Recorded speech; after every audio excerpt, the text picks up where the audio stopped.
इस समय जगह जगह पर 11th लेवल पर इंटरनल असेसमेंट चल रहा है, अकाउंट्स, बिजनेस स्टडीज़, इकोनॉमिक्स। तो कुछ इम्पॉर्टेंट क्वेश्चंस होते हैं जो कि हम लोगों को रेडी होने चाहिए एज ए स्टूडेंट। तो इन चैप्टर्स में से अक्सर का टीचर्स इन्हीं चीज़ों को पूछते हैं। किस तरीके से पूछते हैं, क्या पूछा जाता है, इसके लिए आप पेपर पेंसिल लेकर के बैठें और क्वेश्चंस को समझदारी से नोट करने का और आंसर को समझ करके आंसर करने की तैयारी अपने आप में रखें। तो आप लोगों में सबसे पहले नंबर पर ज़्यादातर टीचर्स जो पुराने एक्सपीरियंस टीचर्स हैं वो अक्सर कर स्टूडेंट से इस तरीके के इंटरनल असेसमेंट में पहली चीज़ यही पूछते हैं कि आप अकाउंट्स के लिए अपना वाइवा देने के लिए आए हैं तो आप सबसे बढ़िया तरीके से कौन सा टॉपिक रेडी करके लाए हैं। इस समय स्टूडेंट को अपने लेवल से कभी भी ऐसी गलती नहीं करनी है कि वो टीचर से ये कहें कि मैंने तो पूरी बुक तैयार करी है, पूछो जो पूछना है। ऐसा नहीं कहना चाहिए। इसमें टीचर को थोड़ा सा हर्ट होता है और टीचर कहते हैं ला मैं बताता हूँ कि तुमने क्या पढ़ा है। स्टूडेंट की उम्र 16 साल, 17 साल, 18 साल है और टीचर को पढ़ाते हुए 25 साल हो गए। तो बुक का ऐसा कौन सा पेज है जो टीचर को नहीं मालूम है। तो आप इस तरह की बातें करके टीचर को चैलेंज ना करें, बल्कि अपना अच्छा स्कोर करने के हिसाब से पहले से ही 2 टॉपिक अच्छे से रेडी करके जाएँ, जिससे टीचर अगर उसमें से कुछ पूछें तो आपके अंदर में आंसर करने की एलिजिबिलिटी हो। तो अगर मैं आपसे इस समय पूछता हूँ कि आपका इस समय सबसे अच्छे तरीके से कौन सा टॉपिक तैयार है, इसमें टॉपिक पूछा जाए, तो आप क्या उसमें रिस्पॉन्स करेंगे? कौन सा? चैप्टर 1 बताया गया, बेसिक अकाउंटिंग टर्म्स, है ना, यही है ना। बेसिक अकाउंटिंग टर्म्स में से जब कभी क्वेश्चन पूछा जाता है तो टीचर इसमें से पूछते हैं कि डेटर्स कौन लोग होते हैं।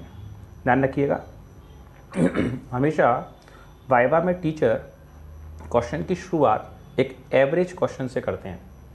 अब अगर स्टूडेंट का रिस्पॉन्स आता है तो क्वेश्चन का लेवल टफ करा जाता है।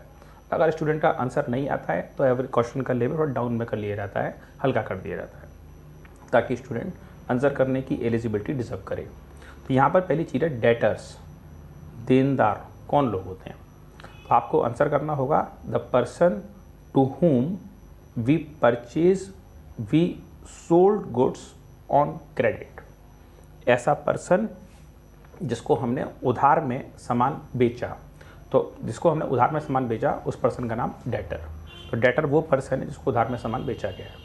अब टीचर आपसे पूछ सकते हैं कि ट्रेड रिसीवेबल क्या होते हैं। फिर पहले तो टीचर ने पूछा डेटर्स क्या होते हैं, आपने रेस्पॉन्स किया। अब टीचर फंसाने वाले काम करेगा तो टीचर पूछेगा ट्रेड रिसीवेबल्स क्या होते हैं। तो आप रेस्पॉन्स करेंगे कि trade receivable debtors plus BR होता है, यानी जो बिल रिसीवेबल है और जो डेटर्स है उन दोनों को कंबाइन कर दें तो कंबाइंड वैल्यू का नाम हो जाता है ट्रेड रिसीवेबल। दोनों ही कंडीशंस में हमारे लोगों ने बिजनेस के पैसे इन लोगों से लेने होते हैं। तो ट्रेड रिसीवेबल्स बिजनेस में डेटर्स और ट्रेड रिसीवेबल। टीचर पूछ सकते हैं आपसे अप्रेंटिस प्रीमियम क्या होता है। ऐसा कोई पर्सन जो आपकी फैक्ट्री में आए हैं और आकर के आपसे स्पष्ट रूप से ये कह रहे हैं कि मुझे वर्क करना नहीं आता है, मैं कोई एक प्रोफेशनल ट्रेंड वर्कर नहीं हूँ, मुझे वर्क करना नहीं आता। हाँ, मैं वर्क करना और वर्क करते करते वर्क सीखना जरूर चाहता हूँ। तो फैक्ट्री इस समय किसी सुपरवाइज़र के या किसी सीनियर वर्कर के साथ में इस पर्सन को अटैच कर देती है और नया पर्सन सुपरवाइज़र या एक्सपर्ट के साथ में वर्क करके काम को करना सीखता है। जितने समय वो पर्सन एक प्रोफेशनल ट्रेंड वर्कर नहीं है लेकिन वो फैक्ट्री में काम कर रहा है, तो उस समय उस पर्सन का स्टेटस वर्कर नहीं है बल्कि उस पर्सन का नाम अप्रेंटिस है। तो अप्रेंटिस वर्कर की हेल्प करेगा, वर्कर के द्वारा ट्रेंड प्रोफेशनल वर्कर के द्वारा बताए जाने वाले काम को परफॉर्म करेगा, लेकिन उसको वर्कर वाले या पेमेंट ऑफ फैक्ट्री एक्ट में जो वर्कर्स डिफाइन किए गए हैं उसके वाले किसी भी अधिकार को पाने का राइट नहीं होगा। अब स्टूडेंट यहाँ एक मज़ेदार बात आती है, टीचर पूछते हैं अप्रेंटिस प्रीमियम। तो अप्रेंटिस प्रीमियम बिजनेस फर्म के लिए इनकम वाली बात है या एक्सपेंस वाली बात है। तो इसका आंसर ये है कि अप्रेंटिस प्रीमियम यानी अप्रेंटिस को जो देने लेने का पेमेंट है ये बिजनेस फर्म के लिए इनकम भी हो सकती है और अप्रेंटिस प्रीमियम बिजनेस फर्म के लिए एक्सपेंस भी हो सकता है। क्योंकि अगर कोई पर्सन हमारे यहाँ काम सीखने के लिए आया है तो बिजनेस फर्म्स कई बार काम सिखाने के नाम पर इन लोगों से कुछ पैसे चार्ज कर लेती हैं। और यहाँ तक कि कई बार ऐसा भी होता है कि अगर कोई पर्सन हमारे यहाँ काम करने आता है तो हम उसे स्टाइपेंड, एक छोटा सा पेमेंट पॉकेट मनी के तौर पर पर्सन को पेमेंट करते रहते हैं। तो जो अप्रेंटिस प्रीमियम है ये पेमेंट डेबिट और क्रेडिट यानी कि एक्सपेंस और इनकम फर्म में किधर भी हो सकता है। जब भी कभी आप अप्रेंटिस प्रीमियम हैंडल करें तो इस बात को विशेष ध्यान रखें कि अप्रेंटिस प्रीमियम दोनों में से किसी भी प्रकार का टर्म हो सकता है। अप्रेंटिस प्रीमियम का कोई साइट कन्फर्मेशन का नहीं है। स्टूडेंट, बेसिक अकाउंटिंग टर्म्स के अंदर में ये दो टर्म्स इंपॉर्टेंट है। वैसे तो टर्म बहुत सारी हैं, गुडविल, पेटेंट, ट्रेडमार्क, बहुत सारी टर्म्स हैं, तो इस टर्म्स को डिफाइन करना आपको आना चाहिए। तो बेसिक बात में हम ये कह सकते हैं। नेक्स्ट ऐसा कौन सा चैप्टर है जिसमें कि आपका प्रिपरेशन है, जिसमें कि टीचर आप ये कह सकते हैं आप कि हाँ ये हमारा चैप्टर तैयार है और आप इस चैप्टर में से पूछिए। Accounting concepts and conventions. Student, accounting concepts and convention भी एक इंपॉर्टेंट टॉपिक है और इसमें कई सारे कॉन्सेप्ट्स हैं जो हमें शॉर्ट में थोड़े समझने होते हैं। नंबर 1 है money measurement concept. Business books में केवल और केवल वही बिजनेस ट्रांजैक्शंस रिकॉर्ड होंगे। बिजनेस बुक्स में केवल और केवल वही वाले बिजनेस ट्रांजैक्शंस रिकॉर्ड होंगे जिनके बारे में इंफॉर्मेशन रुपए पैसे के रिगार्डिंग दी गई है। इसके बारे में जानकारी रुपए पैसे से संबंधित दी गई। तो अगर रुपए पैसे से संबंधित डिटेल है तो वो इन्फॉर्मेशन रिकॉर्ड होगी, अगर रुपए पैसे से संबंधित डिटेल नहीं है तो वो इन्फॉर्मेशन रिकॉर्ड ही नहीं होगी। This is money measurement concept. अगर आपसे कहा जाए 4 चेयर परचेज, 4 कुर्सी खरीदी, तो ये रिकॉर्ड कहाँ और कैसे होगा? तो आप कहेंगे सॉरी सर ये रिकॉर्ड नहीं होगा। तो क्यों नहीं होगा भाई? बिजनेस की ज़रूरत के लिए 4 कुर्सियाँ खरीदी हैं तो नॉर्मल बिजनेस ट्रांजैक्शन है। तो हम कहेंगे सर ये नॉर्मल बिजनेस ट्रांजैक्शन तो है और अब बिजनेस के लिए 4 कुर्सी भी खरीद सकते हैं, ये भी ज़रूरत का टॉपिक होता है, सही है। लेकिन सर यहाँ पर मनी मेजरमेंट कॉन्सेप्ट फेल हो गया क्योंकि यहाँ पर ये नहीं बताया गया कि 4 कुर्सियाँ जो हमने खरीदी थी वो कितने रुपए की थी। हमें किसी भी रेफरेंस में इंफॉर्मेशन मिले, अगर वो कहें 4 chair purchase at the rate of 1000 rupees each, 1000 रुपये की एक के हिसाब से, तो हम समझ जाएंगे कि हमने 4 कुर्सी खरीदी है, 4000 का सामान हो गया। या वो हमसे कहते हैं कि 4 chair purchase for the worth of rupees 4000, तो वो भी ठीक है, 4 कुर्सियाँ खरीद लिए। यहाँ पे दोनों ट्रांजेक्शन रिकॉर्ड हो सकते हैं, लेकिन यहाँ पर इन्फॉर्मेशन मनी के रेफरेंस में अगर नहीं है 4 चेयर परचेज तो ट्रांजेक्शन रिकॉर्ड नहीं होगा। स्टूडेंट, यहाँ पर एक और बात जनरल एंट्रीज के रिगार्डिंग कई बार पूछ ली जाती है। टीचर पूछते हैं कि हमारे पास में एक दूसरे कस्टमर के यहाँ से 10,000 रुपये कीमत का सामान उनको उधार में बेचने का ऑर्डर आया है। मतलब हमारी फर्म सामान बेचेगी और खरीदने वाला सामान खरीदेगा, तो हम तो सामान बेचेंगे। तो अब बात यह है कि इस केस में जनरल एंट्री क्या बनेगी? हमने सामान बेचने की प्रोसेसिंग रखी, हमारे पास एक ऑर्डर आया है, सामने वाला हमसे 10,000 का सामान मांग रहा है। तो ऑर्डर का आना, अगर हमें कहीं से ऑर्डर आता है तो इसकी कोई जनरल एंट्री कहीं पर भी नहीं होती है, ये ट्रांजैक्शन कहीं भी किसी भी प्रकार से रिकॉर्ड नहीं होता है। स्टूडेंट्स, जैसे मनी मेजरमेंट कंसेप्ट है, ऐसे ही अगला कंसेप्ट है गोइंग कंसर्न कॉन्सेप्ट। तो गोइंग कंसर्न कॉन्सेप्ट का मतलब होता है कि जो कारोबार, जो बिजनेस, जो एक्टिविटी आज हम कर रहे हैं उसी बिजनेस एक्टिविटी को हम कल भी और आगे भी और इन फ्यूचर हम उसे लगातार करते रहेंगे। उस बिजनेस को अभी हाल फिलहाल में हमारा बंद करने का कोई विचार नहीं है। अगर हम कल को चाहें तो अपना बिजनेस बंद कर सकते हैं, उसमें कोई पाबंदी नहीं है, लेकिन हमारा आज बिजनेस करने के समय हमारी जो इंटेंशन है वो बिजनेस को कंटिन्यूशन में करने की है, लंबे समय तक लगातार करने की है। This is called going concern concept. हम आज अपनी दुकान पर बैठे हैं तो ये सोच करके, ये मान करके, ये समझते हुए बैठे हुए हैं कि जो कारोबार हम आज कर रहे हैं वो कारोबार को हम कल भी करेंगे। स्टूडेंट, एक आता है मैचिंग कॉन्सेप्ट, ये बड़ा इंपॉर्टेंट है। मान लीजिए कि आपके यहाँ पर, आपकी दुकान पर जनवरी महीने का बिजली का बिल आया है 3,100 रुपये का, फरवरी महीने का बिल आ गया 3,200 रुपये का,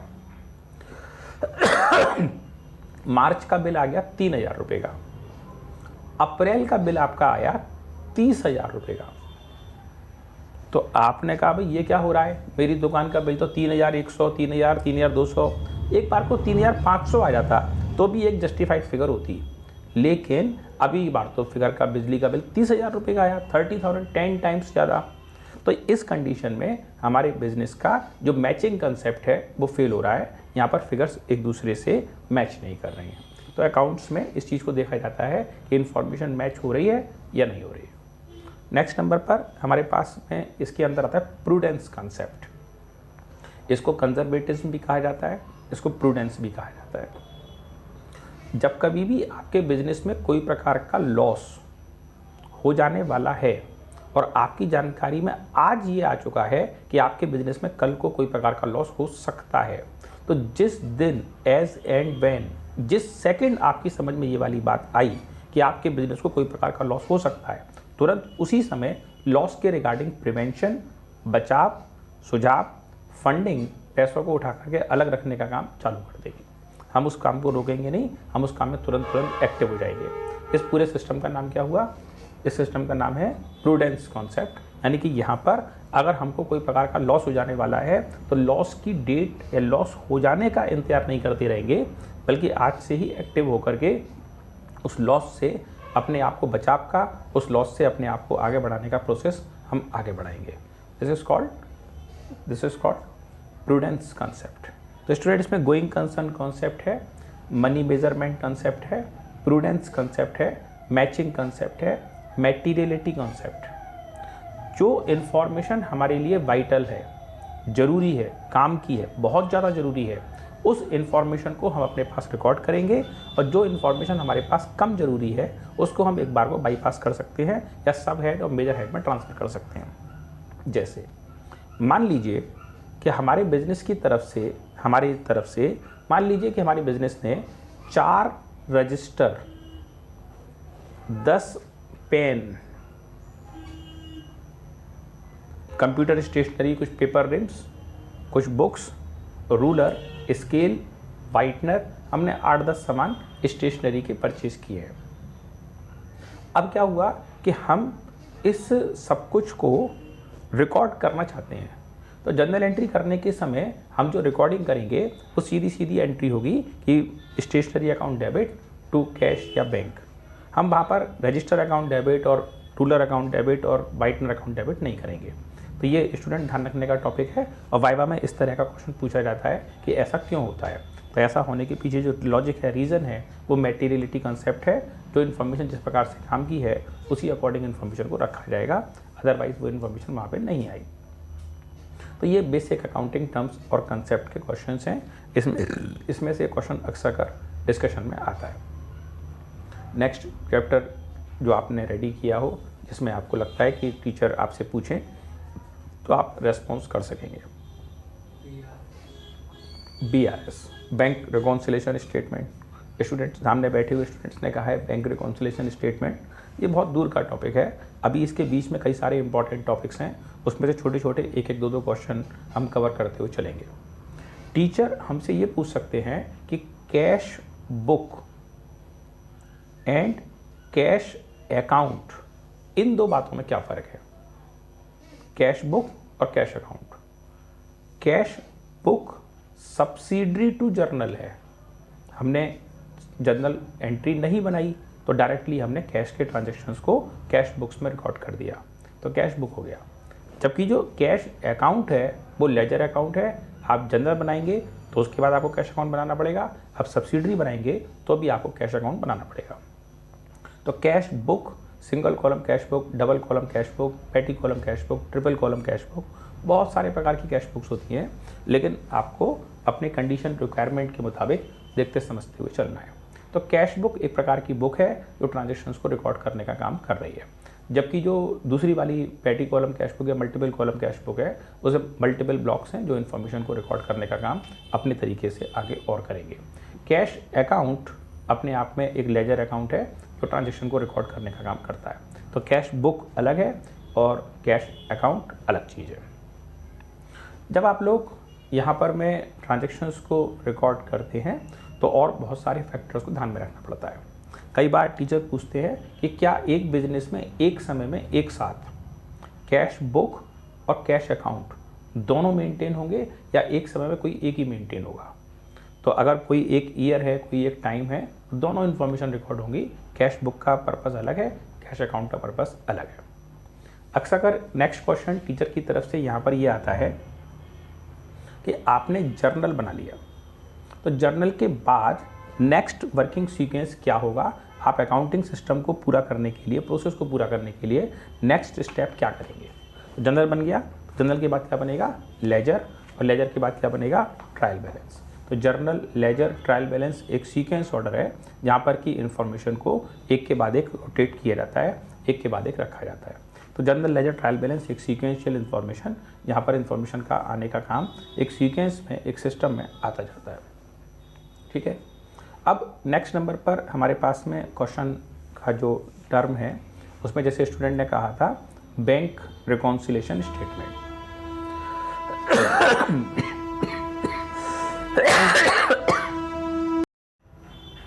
बैंक रिकॉन्सिलेशन स्टेटमेंट बैंक के तरफ से बैंक अकाउंट का स्टेटमेंट और साथ में कैश बुक। कैश बुक वो किताब जो हमने अपनी दुकान पर बैठ कर के बिजनेस में होने वाले कैश और बैंक ट्रांजैक्शंस को अपनी जिस किताब या कॉपी में रिकॉर्ड किया है, दैट इज़ कैश बुक। तो एक ट्रांजैक्शन तो दुकानदार ने रिकॉर्ड किया कि मैंने कितने कितने पैसे कब कब बैंक में जमा किए या निकाले, और सेम ऐसे ही एक ट्रांजैक्शन को आपके बारे में इंफॉर्मेशन बैंक ने डिपॉजिट या बैंक ने विड्रॉल किया, तो दो लोगों में आपस में डील हुई, तो इस डीलिंग को रिकॉर्ड करने का काम जो होगा that is called bank reconciliation statement. अब होता क्या है कि हमने एक किताब रखी, उसमें बैंक से होने वाले सारे ट्रांजैक्शंस एक जगह पे रिकॉर्ड कर लिए। अब हमारे हिसाब से आज हमारे बैंक अकाउंट में हमारे 25,000 रुपये जमा है, 25,000। बैंक से पूछा भाई कितना बैलेंस है, तो बैंक वाला कह रहा था आपके अकाउंट का बैलेंस 21,000 है। तो 4,000 रुपये हमारे गायब हो गए, 4,000 रुपये का घोटाला हो गया भाई। तो उस 4,000 रुपये की फिगर को ढूंढने के लिए जो हम एक स्टेटमेंट बनाते हैं that is called bank reconciliation statement. अब स्टूडेंट यहाँ पर कुछ चीज़ें कंफ्यूज करती हैं स्टूडेंट को, और उसको आपको ध्यान से समझना है। टीचर अपने वर्क एक्सपीरियंस से काफ़ी चीज़ों को अच्छे से जानते हैं और टीचर को ये भी मालूम होता है कि अगर मैं क्वेश्चन पूछूंगा तो इसका मोस्ट प्रोबेबल आंसर स्टूडेंट क्या देगा। जैसे हमने स्टूडेंट से पहले नंबर पर पूछा कि बैंक में ऐसा कौन सा अकाउंट है जिसमें कि अगर हम बैंक में वो अकाउंट खोलें तो बदले में बैंक हमें पासबुक नहीं देता है। बैंक सेविंग अकाउंट के अगेंस्ट आपको पासबुक देता है, बैंक आपको करेंट अकाउंट के अगेंस्ट आपको पासबुक ना दे करके आपको चालान देता है, आपको स्टेटमेंट देता है, आपको डिटेल स्टेटमेंट देता है। बैंक आपको करेंट अकाउंट पर चेकबुक तो देता है, पासबुक नहीं देता, और पासबुक की जगह इसका नाम होता है बैंक स्टेटमेंट। तो बैंक आपको स्टेटमेंट प्रिंट करके देगा कि आपके क्या क्या बिजनेस में ट्रांजैक्शंस हुए। तो बैंक में जो भी आपके ट्रांजैक्शंस हैं उन ट्रांजैक्शंस को बैंक स्टेटमेंट में रिकॉर्ड किया जाता है। बैंक स्टेटमेंट से जानकारी मिलता है कि हमने कब कब कितने कितने पैसे बैंक में डिपॉजिट किए, अदरवाइज विड्रॉ कर लिए। और जो हमने खुद ने अपनी दुकान पे रिकॉर्ड बना के रखा है उस रिकॉर्ड का नाम है कैश बुक। तो बहुत सारी बार कैश बुक और पासबुक का रिकॉर्ड एक दूसरे से मैच नहीं करता है। तो वो मैच न करने के पीछे कौन कौन से कारण हैं, तो टोटल 6 कारण होते हैं। टीचर पूछ लेते हैं कौन कौन से कारण हैं। पहला है cheque issued but not presented for payment, amount directly deposited into the bank, cheque send for collection but not yet collected, interest और penalty charge by the bank, dividend और चेक और बिल डिसऑनर। तो ये बहुत सारी conditions हो सकती हैं जिसके अकॉर्डिंग हमें इसको डील कर लेना होता है। और अक्सर इन्हीं कारणों की वजह से बैंक में रिकॉर्ड होने वाले बैंक स्टेटमेंट वाला बैलेंस और जो कैश बुक का बैलेंस है वो इन्हीं मेन कारणों की वजह से एक दूसरे से इन्फॉर्मेशन मैच नहीं कर पाती है। तो ये बैंक रिकॉन्सिलेशन स्टेटमेंट में गलती आने का पहला और इम्पोर्टेंट रीज़न है।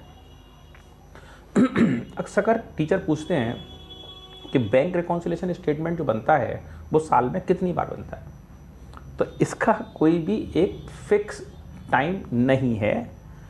आप एक दिन में 3 बार बना लो, आप एक महीने में एक बार बना लो, आप साल भर में मत बनाओ।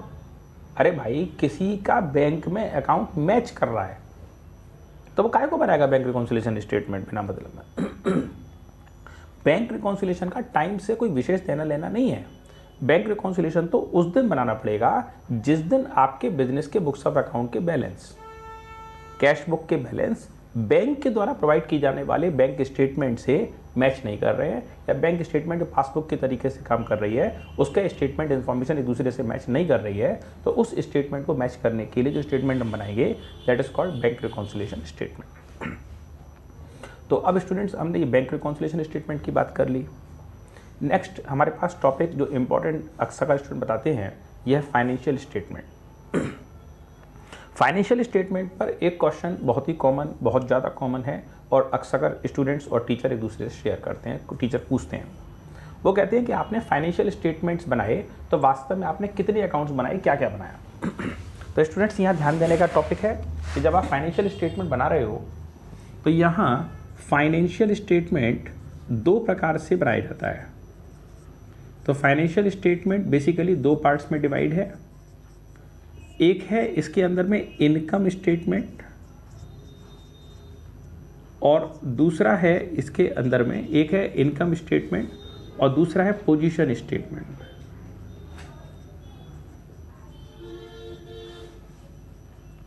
इनकम स्टेटमेंट अपने आप में दो पार्ट्स में डिवाइड है, जैसे फाइनेंशियल स्टेटमेंट था। तो इनकम स्टेटमेंट अपने आप में दो पार्ट्स में डिवाइड है। एक है इसके अंदर में ट्रेडिंग अकाउंट और दूसरा है इसके अंदर प्रॉफिट एंड लॉस अकाउंट, जबकि पोजीशन स्टेटमेंट के अंदर बनता है बैलेंस शीट।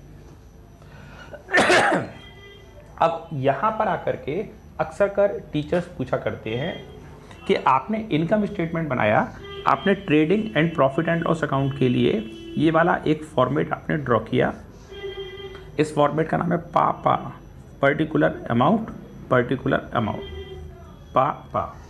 अब यहाँ आपने हेडिंग डाला है ऊपर एक बार और इसमें लिखा है trading and profit and loss account और यहाँ लिखा है फॉर द ईयर एंडेड और इधर आपने इसमें मार्क किया है और इसका नाम है बैलेंस शीट और इस बैलेंस शीट में आपने लिखा है एज ऑन।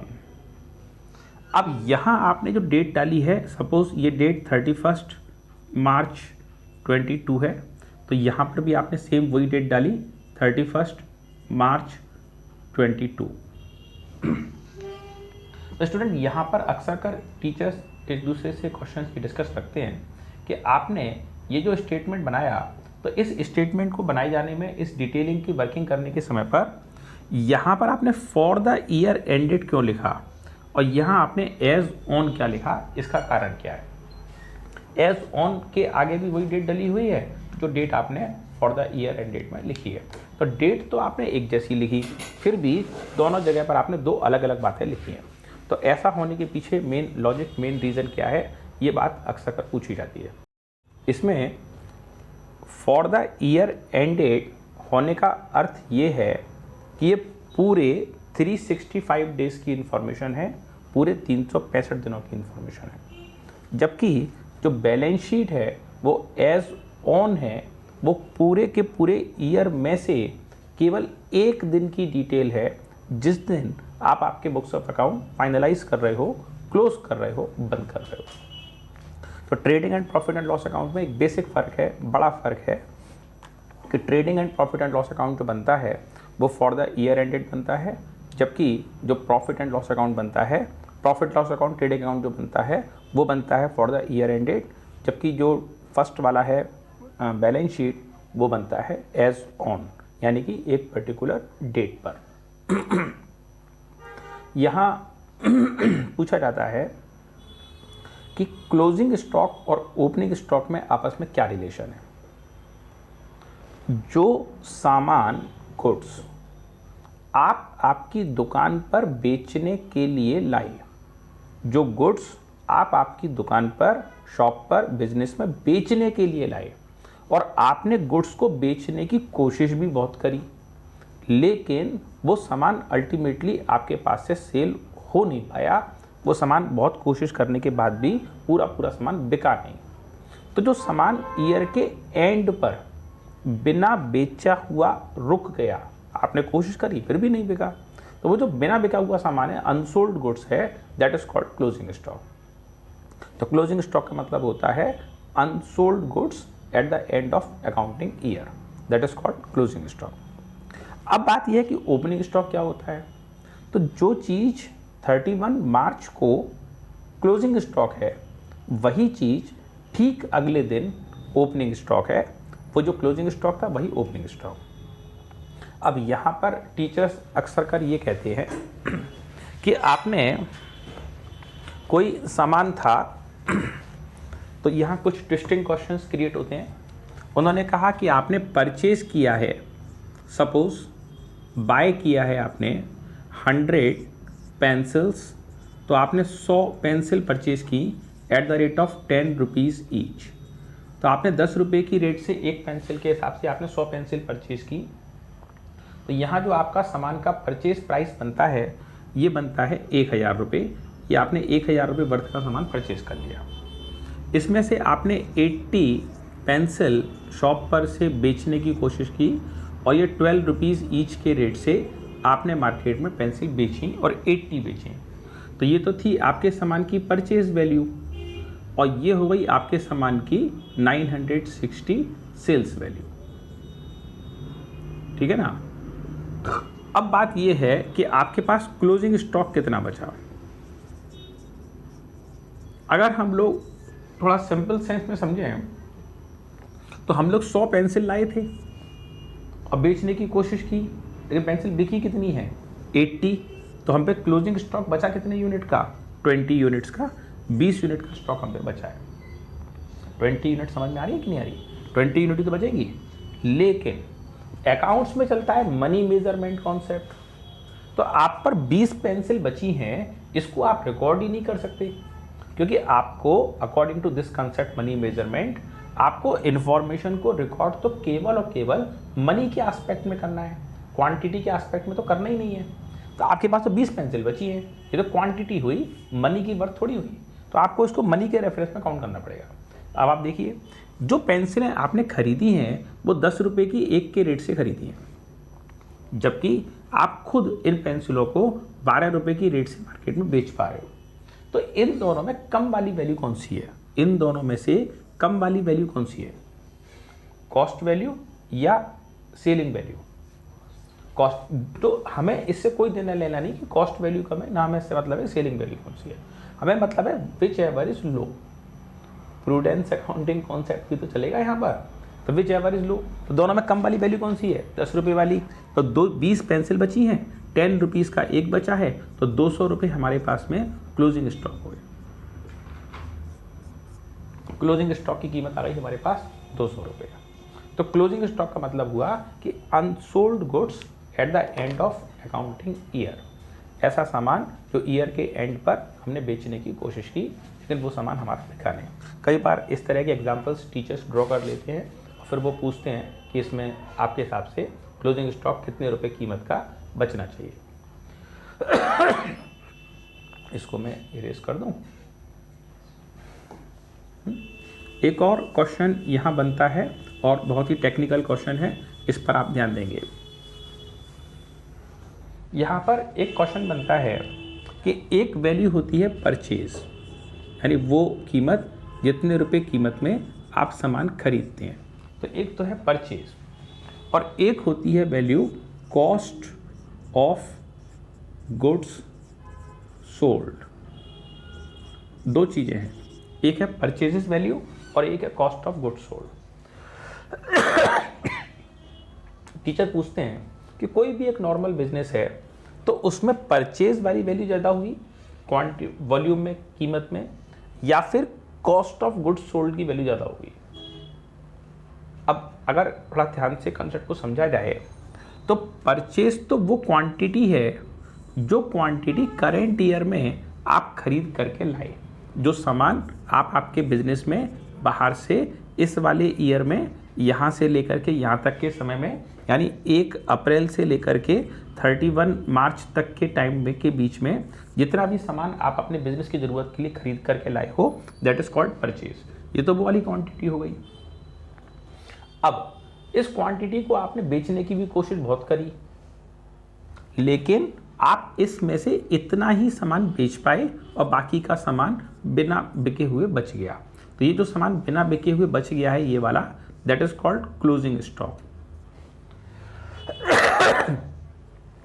इस केस में आपकी परचेज की जो कीमत है वो तो यहां से लेकर के यहां तक की वैल्यू है, जबकि जो COGS है, कॉस्ट ऑफ गुड्स सोल्ड है, वो आपकी वैल्यू यहां से लेकर के केवल यहां तक की है, आगे तो सामान नहीं बेचा जा सका।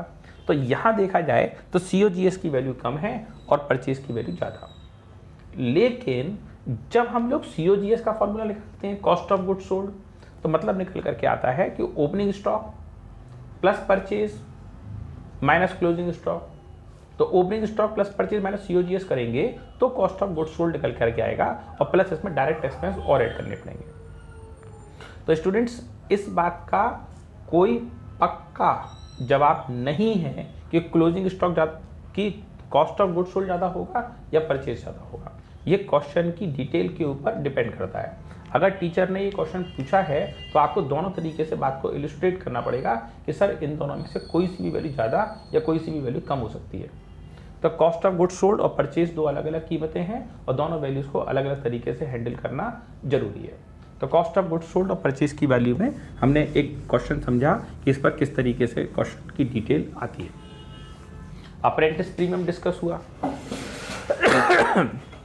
एक इसी चैप्टर में से एक क्वेश्चन और आता है। स्टूडेंट्स से कहा जाता है कि भाई जो डायरेक्ट एक्सपेंसेस हैं वो ट्रेडिंग अकाउंट का पार्ट है।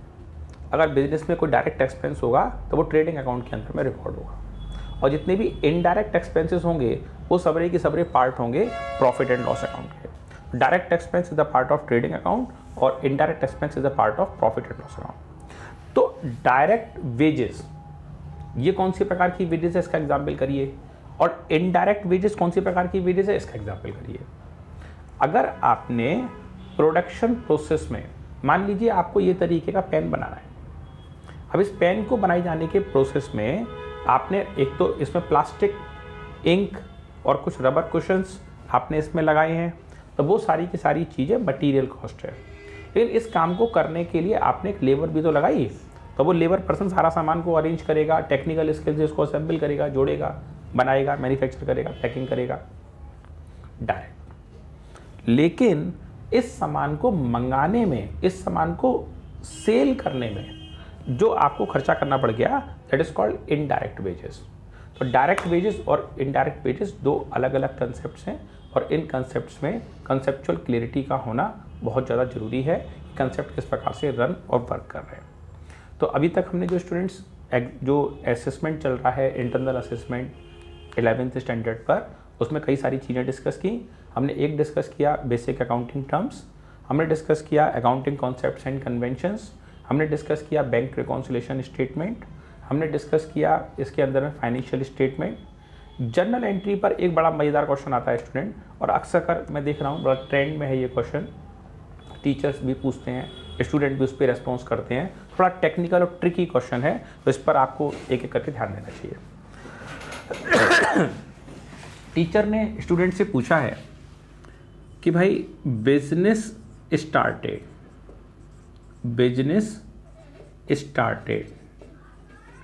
with cash 25,000 with loan taken from friend 5,000।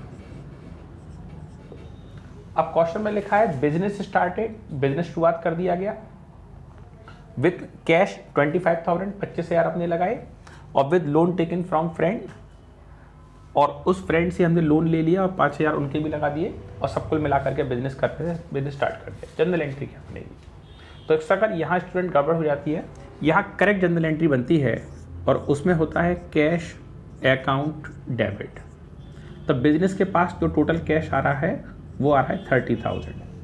25,000 वो जो हमने अपनी पॉकेट से लगाए, 5,000 वो जो फ्रेंड से लोन लेकर के लगाए, तो कैश अकाउंट डेबिट में आ गए 30,000 रुपये।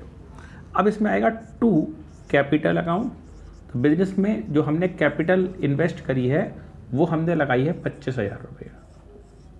Capital means money invested by the owner at the starting time और running time by the owner's own resources. तो 5,000 तो फ्रेंड से लोन लिया था, तो ओनर का जो ओन रिसोर्स है 25,000 रुपये का है। और दूसरा आ जाएगा to friend loan. To friend loan, और फ्रेंड लोन में कीमत है हमारी 5,000 रुपये। इस प्रकार से students cash account debit to capital account और टू फ्रेंड लोन अकाउंट करके हमने यहाँ पर 30,000 रुपये की पोस्टिंग पूरी करनी है। ये जनरल एंट्री इंपॉर्टेंट है, अक्सर अगर पूछी जाती है, इसमें अक्सर गड़बड़ भी खूब होती है। अब हमें 2 ट्रिकी जनरल एंट्री और समझनी है जिससे कि हमारा काम ठीक ठीक चले। इसको मैं इरेज कर दूँ। इसमें 2 जनरल एंट्रीज और आती हैं। एक जनरल एंट्री इसमें पूछी जाती है कि 2 अलग अलग केसेस मैं 1 बाय 1 डिस्कस करूँगा। नंबर 1 है goods of rupees 5,000 sold for rupees 7,000। Goods of rupees 5,000, 5,000 रुपये कीमत का सामान, सोल्ड फॉर रुपीज 7,000। तो हमने 5,000 रुपये कीमत का गुड्स था वो बेच दिया 7,000। आप लोग सामने बैठे हैं, आप में से किसी को इस कंसर्निंग जनरल एंट्री पता है? क्या जनरल एंट्री बननी चाहिए इस केस में? क्या बननी चाहिए? बिल्कुल गलत। अरे भाई हाँ, हमारे बिजनेस से गुड्स ऑफ रुपीज 5,000, 5,000 रुपये कीमत का सामान 7,000 रुपये में बेच दिया। तो यहाँ जनरल एंट्री बनेगी और इसमें लिखा जाएगा कैश अकाउंट डेबिट और 2 में आ जाएगा sales. Cash account debit to sales, और जो सेल्स हुई है वो 7,000 रुपये की सेल्स यहाँ पर हुई है। यहाँ लिखा जाएगा फॉर गुड्स सोल्ड। दूसरी बात जो इधर बनती है, अब इसमें दूसरा केस है उसमें समझेंगे। यहाँ है ट्रांजेक्शन नंबर 2 और इसमें कहा जाता है furniture of rupees 5,000 sold for rupees 7,000। अब स्टूडेंट यहाँ पर दूसरी जनरल एंट्री है, यहाँ लिखा गया furniture of rupees 5,000 sold for rupees 7,000। 5,000 रुपये कीमत का जो फर्नीचर था वो बेच दिया गया, और कितने रुपए में बेच दिया? 7,000 रुपये बेच दिया। यहाँ पर 5,000 रुपये का गुड्स था वो 7,000 में बेच दिया, यहाँ 5,000 का फर्नीचर था वो 7,000 में बेच दिया। तो अब जनरल एंट्री क्या बनेगी? यहाँ जनरल एंट्री अब बनेगी, वो बनेगी cash account debit 7,000 to furniture 5,000 रुपये। यहाँ जो अब जनरल एंट्री बनेगी वो बनेगी कैश अकाउंट डेबिट 5,000 रुपये, कैश अकाउंट डेबिट 7,000 रुपये टू फर्नीचर 5,000 रुपये और to profit and loss account 2,000 रुपये फॉर फर्नीचर सोल्ड। स्टूडेंट ऐसा क्यों हुआ? एक बार यहाँ प्रॉफिट एंड लॉस अकाउंट आ रहा है, 2,000 का प्रॉफिट हो रहा है, यहाँ पर प्रॉफिट एंड लॉस अकाउंट नहीं आ रहा, हमारा भी प्रॉफिट नहीं हो रहा। इसके पीछे एक खास कारण, खास वजह यह है कि यहाँ लिखा है cash account debit to sales.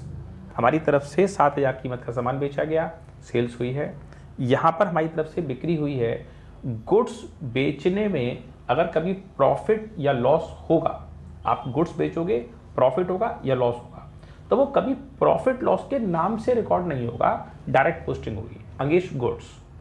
लेकिन अगर आप अदर देन गुड्स कुछ भी बेचते हो, गुड्स के अलावा कुछ भी बेचते हो, तो आपको होने वाले प्रॉफिट और लॉस को प्रॉफिट और लॉस के नाम से रिकॉर्ड करना पड़ता है। तो प्रॉफिट और लॉस में इसमें फर्क आ जाता है। ट्रिकी जनरल एंट्रीज होती हैं, छोटी छोटी जनरल एंट्रीज होती हैं, अक्सर कर इसमें गड़बड़ें होती हैं, तो इससे बचने का काम बहुत ज़रूरी है, इससे कि आपको कहीं कोई प्रकार की गड़बड़ ना हो। एक और छोटी सी बात जो दिमाग में स्ट्राइक कर रही है आपको बता देने के लिए, उसमें टीचर ये पूछते हैं कि साहब प्रॉफिट क्या होता है? तो टीचर ने पूछा डिफाइन प्रॉफिट।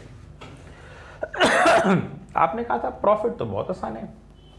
कई सारे स्टूडेंट ये कहते हैं कि प्रॉफिट का मतलब होता है sales minus net purchase. Sales minus net purchase अगर आप प्रॉफिट का डिफरेंस करते हो तो ये आंसर आपका गलत है, ये आंसर ठीक नहीं है। सेल्स माइनस नेट परचेज ये प्रॉफिट नहीं होता। तो फिर होता क्या है? तो आपका करेक्ट आंसर आपको करना होगा कि प्रॉफिट का मतलब होता है sales minus cost of goods sold.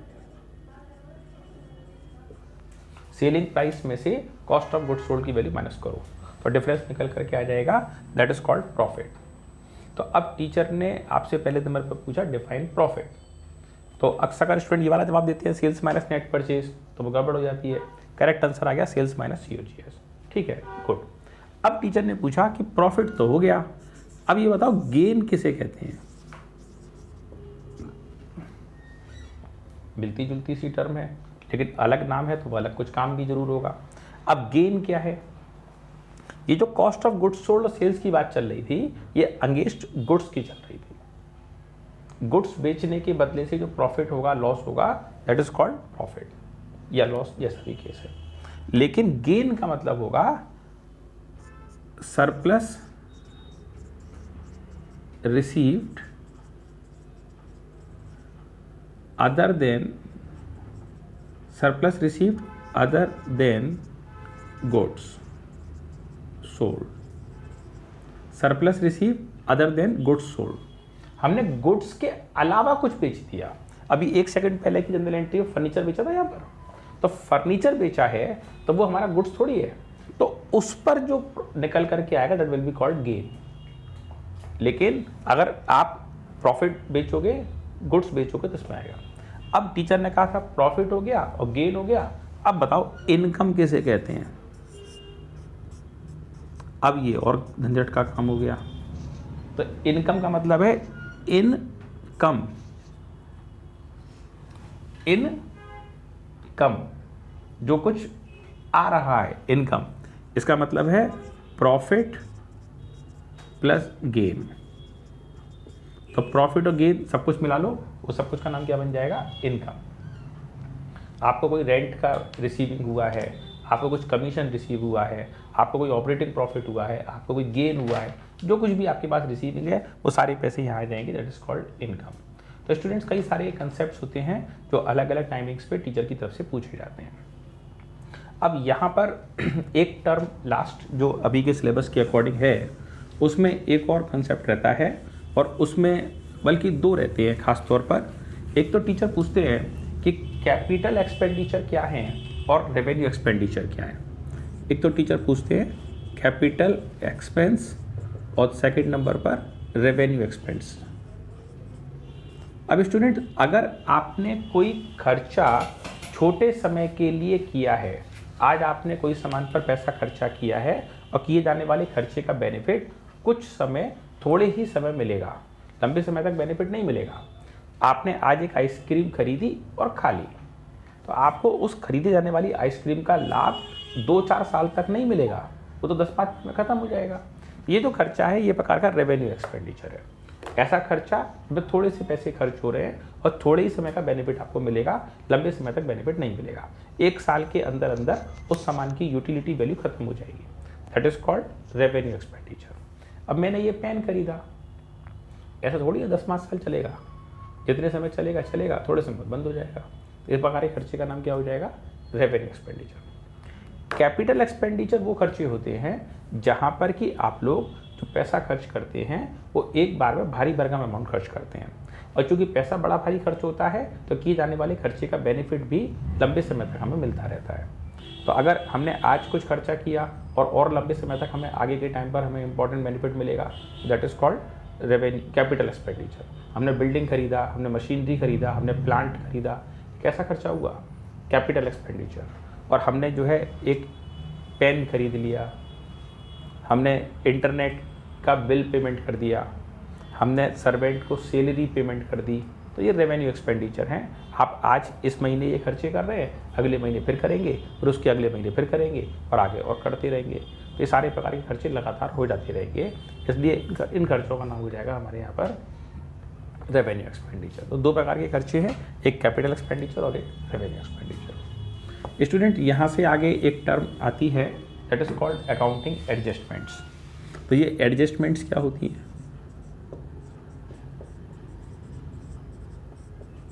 Adjustments का मतलब ये होता है स्टूडेंट्स कि जैसे आपने trading and profit and loss account बनाया, तो आपने अकाउंट बनाया trading and profit and loss account, और फिर आगे इधर आप बनाने वाले हैं बैलेंस शीट।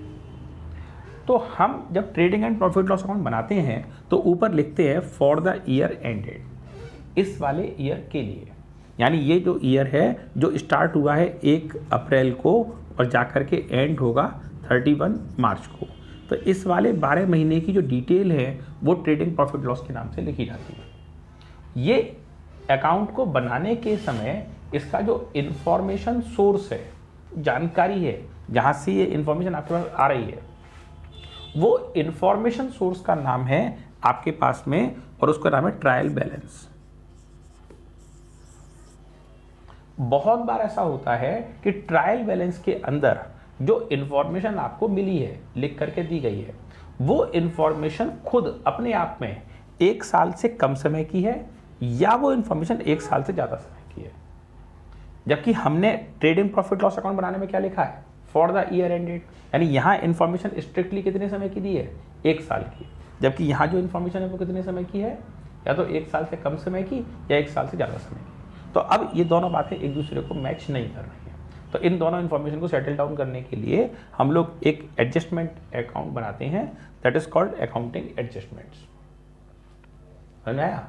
तो अकाउंटिंग एडजस्टमेंट में मान लो ट्रायल बैलेंस, जैसे हमारा ट्रेडिंग प्रॉफिट लॉस था, उसमें 1 साल की इन्फॉर्मेशन यहाँ से यहाँ तक की होनी चाहिए थी। अब जो ट्रायल बैलेंस दिया है उसमें इन्फॉर्मेशन ही यहाँ तक की है, तो इतनी इन्फॉर्मेशन कम पड़ रही है, तो इस समय हम एडजस्टमेंट को प्लस करके काम को पूरा कर लेंगे।